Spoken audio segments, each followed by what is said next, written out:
Hello friends, welcome to Vijaya creation. Vijaya கிரியேஷனில் என்னன்னு பார்த்தீங்கன்னா, இந்த சண்டே தான் நான் அது ஒரு சின்ன குட்டி விளாக் மாதிரி எடுத்துருக்கிறேன்.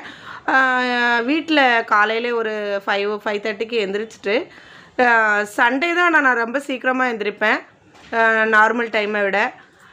இப்போ 6:30 ஆகிட்டு நான் வந்து வாசல்லாம் பெருக்கி எல்லாம் கோலெல்லாம் போட்டுட்டு இட்லி பொடி திரிக்கிறதுக்காக ஃப்ரை பண்ணி அதை எடுத்து ஆற வச்சுட்டு, இது வந்து கொத்தமல்லி சட்னி பண்ணுத துவையல் மாதிரி அதை ஃப்ரிட்ஜில் ஸ்டோர் பண்ணுறதுக்காக அதை எல்லாத்தையும் ரெடி பண்ணிவிட்டு அப்படியே கிளம்புறேன். ஒரு ஃபங்க்ஷன் என்னன்னு பார்த்தீங்கன்னா, இந்த மேரேஜ் வந்து சின்ன வயசில் ரொம்ப சிம்பிளாக நடந்ததுனால அவங்க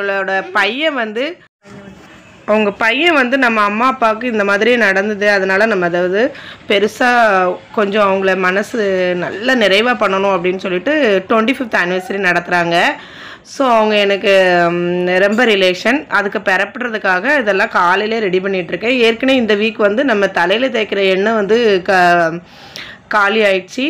ஸோ 1/2 லிட்டர் மட்டும் ஒன் வீக்குக்கு மட்டும் 1/2 லிட்டர் வந்து நான் அதை வேம்பாடை கருஞ்சீரகம் கருவேப்பிலெலாம் போட்டு அதை ஒரு சைடு ஆற வச்சுட்டு அப்புறமா டிஃபன் பண்ணிவிட்டு லன்ச்சும் பண்ணிவிட்டு கிளம்புறதுக்காக ரெடி ஆகிட்டுருக்கிறேன். அந்த ஃபங்க்ஷன் என்னென்னு பார்த்தீங்கன்னா, நான் ஏற்கனவே ஷார்ட்ஸில் போட்டிருப்பேன். அந்த அவங்களுக்கு வந்து ரொம்ப சிம்பிளாக நடந்தது. அதனால் அவங்க ஒரே பையன் தான் இருக்காங்க. அந்த பையனே வேலை பார்த்து எல்லாம் ரெடி பண்ணி அவங்க அம்மாவுக்கு அப்பாவுக்கு சில்வர் ஜூப்ளின்னு பண்ணுறான். அதுதான் அதோட பெஸ்ட்டு. ஸோ ரொம்ப சந்தோஷமாக இருந்தது. அதை தான் ஒரு பிளாக் மாதிரி போடுறேன். இந்த மாதிரி பேரண்ட்ஸை வந்து ரெஸ்பெக்ட் பண்ணுங்கள். ரொம்ப பிடிச்சிருந்துச்சி. அவரை பார்க்குறதுக்கு என்னமோ ஏன் இவ்வளோ தூரம் போகணும் அப்படின்றது, ஆனால் கண்டிப்பாக அவங்களுக்காக போகணும் அப்படின்னு சொல்லிட்டு ரொம்ப ரிஸ்க் எடுத்து ட்ரெயினில் 1 hour ட்ராவல் பண்ணணும். ஸோ காலையில் எல்லா வேலையும் முடிச்சுட்டு அதுக்கு கிளம்புறதுக்காக இருக்கிறேன். அந்த விளாக் தான் போட்டிருக்கிறேன். அது நல்லாயிருக்கும் பாருங்கள். இது வந்து நாங்கள் ட்ரெயினில் எல்லா வேலையும் முடிச்சுட்டு லன்ச் வரைக்கும் டால் எல்லாம் வச்சு சாப்பாடெலாம் பண்ணிவிட்டு கிளம்பிட்டு சைனில் இருந்துட்டு 1 hour ட்ராவல் பண்ணால் தான் கல்யாணம் வரும். ஸோ அதுக்காக போயிட்டுருக்குறோம். நல்லா அப்படியே ஊருக்கு போன மாதிரி இருக்கும் கல்யாண வண்டி போகும்போது. எல்லாம் ஹாப்பியாக இருந்தது. 90s கிட்ஸோட அந்த நம்ம இது தேன் மிட்டாயி, ஆரஞ்சு மிட்டாயி, அப்புறம் இந்த நூல் மாதிரி சுற்றி ஒரு பாக்கு வணக்கம் அந்த மிட்டாயெல்லாம் வச்சுருந்தாங்க. அதெல்லாம் வாங்கி எப்போ நான் ட்ரெயினில் அந்த சைடு ட்ராவல் பண்ணால் இதெல்லாம் வாங்கி ஸ்டோர் பண்ணி சாப்பிட்டுட்டே போகிறது ஹேபிட்டு. ஸோ அதெல்லாம் வாங்கிட்டு இந்த சூட மிட்டாயின்னு வெள்ளையாக அதெல்லாம் வாங்கி எல்லாம் ரெடி பண்ணி கூட போன ஃப்ரெண்டு எல்லோரும் சேர்ந்து சாப்பிட்டுக்கிட்டே போனோம். நல்லா ஜாலியாக இருந்தது. அதை தான் காட்டியிருக்கிறேன்.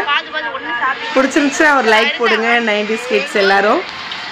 நெக்ஸ்ட்டு வந்து நாங்கள் அதை சாப்பிட்டு பார்த்துட்டு அப்படியே அந்த ஃபஸ்ட்டு ஸ்கூல் லைஃப் ஃபீல்லாம் பேசிகிட்டு இருந்தோம். ரொம்ப நல்லா இருந்தது. மைண்டு நல்லா ஹாப்பியாக இருந்தது. ஸோ அவங்க ஃபங்க்ஷனுக்கு போகும்போது எங்களுக்கு ரொம்ப சந்தோஷமாக இருந்தது. இப்போ ட்ரெயினில் இருந்து இறங்க போகிற டைம் வரப்போகுது. ஸோ அதெல்லாம் இறங்கிறதுக்காக நின்றுட்டுருக்குறோம். எவ்வளோ தூரம் இருந்தாலும் இங்கே வந்து ட்ரெயினில் ட்ராவல் பண்ணால் நல்லா அலுப்பே தெரியாது. ஆனால் சண்டே கூட்டம் இல்லை, பரவாயில்ல, எல்லாருக்குமே சீட்டு கிடச்சிது.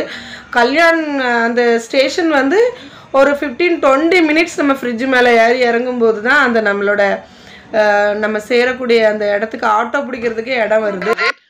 ஸோ 15 years ஆச்சு மேரேஜ் ஆகி. இந்த கல்யாண் ஸ்டேஷனுக்கு நான் போனதே இல்லை.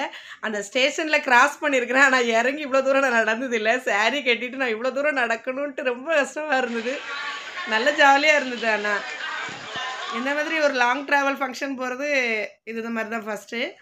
ஸோ 25th anniversary-க்காக அவங்க எல்லாம் ரெடி பண்ணி வச்சுருக்காங்க. இனிமேல் தான் வந்துட்டுருக்காங்க. பாருங்கள், எல்லாமே நல்லாயிருக்கும். என்ன ஒரு பெஸ்ட்டுனா, அவங்க பையன் வளர்ந்து அந்த அம்மா அப்பாவுக்கு அவங்களே பண்ணணும்னு சொல்லி பண்ணியிருக்காங்க.